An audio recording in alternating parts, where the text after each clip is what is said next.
Le chapitre P79 de One Piece est sorti, on en parle tout de suite, parce que c'est dinguerie les gars, c'est dinguerie. Alerte spoiler, si vous n'êtes pas à jour au chapitre de One Piece, donc si vous n'avez pas vu le dernier, quittez vite cette vidéo. Donc on commence ce chapitre avec Imu qui est encore sur Marijois. Imu qui venait de dire au Gorosei dans le chapitre précédent qu'il allait quitter Marijois en personne. Le Gorosei est choqué des dires de Im et il supplie Imu de rester au château. Garling arrive, ils sont dans une situation assez critique, car étant donné la stratégie de la famine du monde inférieur, en gros de plus donner à manger à la Terre Sainte, fait que vivre à Marijois est de plus en plus compliqué. Car au bout d'un moment, ils n'auront plus rien à manger. Saint Garling ajoute qu'en plus de ça, il faudrait une force militaire capable de réprimer le monde ainsi que l'ancien QG de la marine. Il y a un passage avec York, mais je vous mens pas, je vais vous le passer parce qu'on en a rien à faire. Le Gorosei constate que tous ces problèmes viennent après l'apparition de Nika. Il demande à Im si c'est une coïncidence ou une fatalité. Il continue de dire à Im qu'il ne doit pas quitter le château, que s'il faut, ils enverront les amiraux, mais les amiraux sont occupés par d'autres crises dans le monde. Donc ils se proposent eux-mêmes d'aller sur Elbaf. Ensuite, on a Im qui dit que tout était inévitable. Et juste après, on voit toutes les personnes liées à cela en voyant Rox, Roger, la princesse Shirahoshi, Shanks, Harald, Loki, Barbe Blanche, Luffy et enfin Barbe Noire. Puis il évoque également le nom de Nefertari,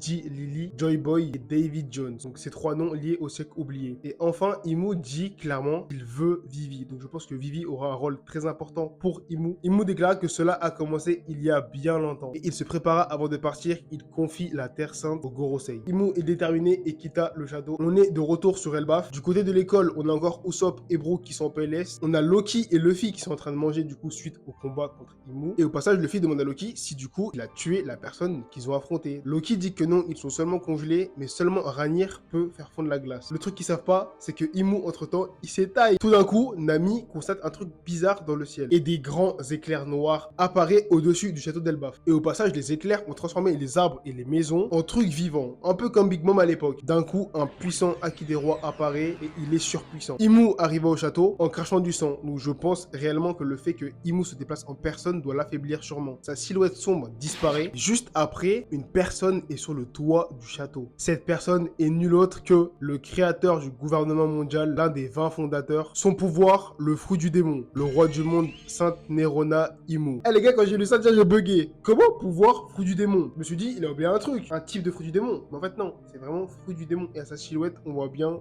que c'est semblable à un démon. C'est quoi cet antagoniste de fou furieux? Je vous laisse me dire qu'est-ce que vous avez pensé du chapitre dans les commentaires. Mais je pense que je vais vous faire plein de vidéos sur ce chapitre parce qu'il y a vraiment beaucoup de choses à dire. C'est tout pour moi et c'est trop les gars, c'est trop.